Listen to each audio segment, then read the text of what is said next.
Good morning, everyone. We're continuing today in the words of the Ramban as we're getting closer towards the end of this magnificent letter that he wrote to his son. And he writes the following idea. Bechol devarecha u'ma'asecha u'machshaveisecha.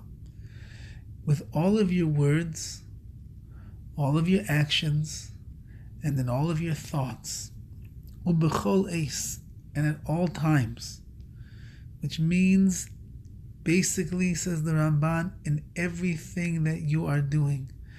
Because everything that a person does either is comprised of speech, or action, or thoughts, and sometimes it's all of the above. Ubechol eis, and all the time, which means there's never a time, which what the Ramban is going to say, where you're ever free from thinking the following idea. Chashay belibcha. You should think in your heart. Ki'ilu ata oimed lifnei HaKadosh Baruch Hu. You have to imagine inside of your heart, in your mind.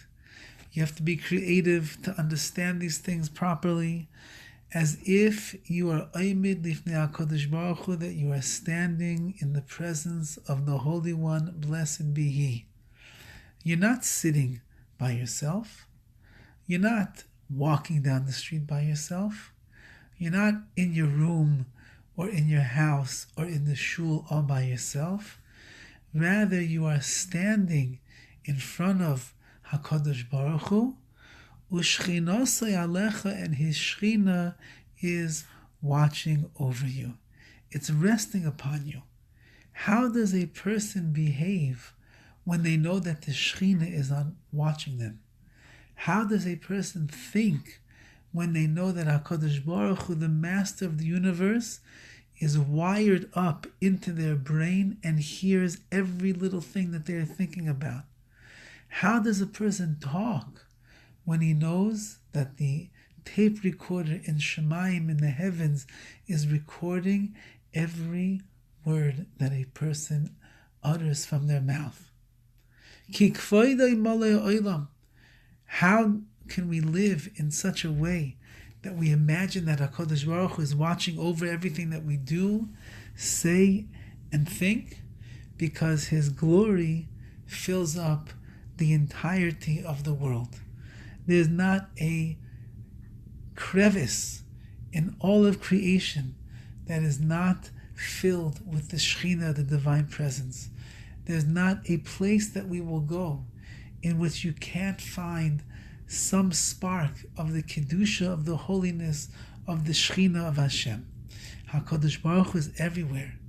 And since that He resides every place in this universe, Udevarecha yihiyu be'emu u'beyira, when you speak, when you talk to others, when you have a conversation, when you are speaking someplace publicly, and you're even giving a drasha, perhaps a speech, a lecture, or you're showing them something, all of your words should be be'emu u'beyira. They should be with fear and awe and reverence.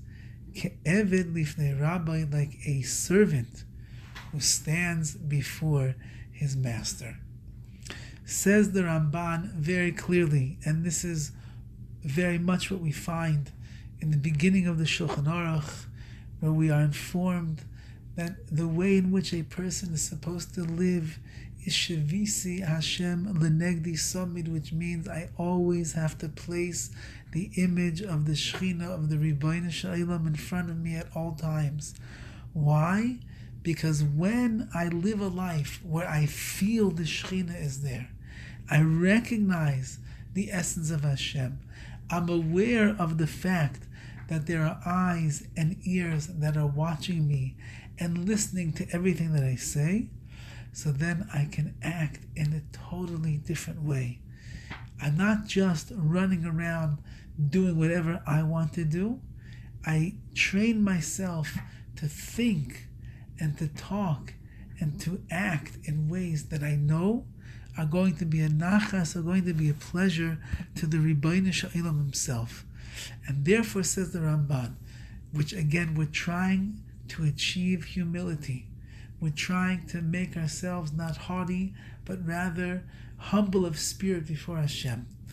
When you will recognize that HaKadosh Baruch Hu is everywhere, and He sees everything, and He knows everything, and He hears everything, and He's aware of every single thing that we do in our lives, then it's impossible for a person not to live be'ema u'be'yira, with this fear and this awe, where we recognize that the Shekhinah is always over us, and will be like an Eved lifnei Rabbi, like a servant who stands in front of his master, waiting to do the beck and call of what his master is going to ask him to do.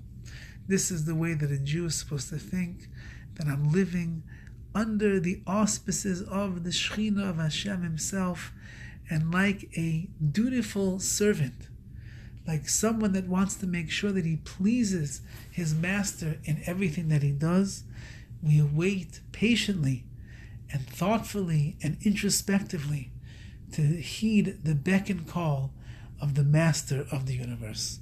From everybody here at Makar Chaim, we are wishing you all a wonderful day of Avodas Hashem.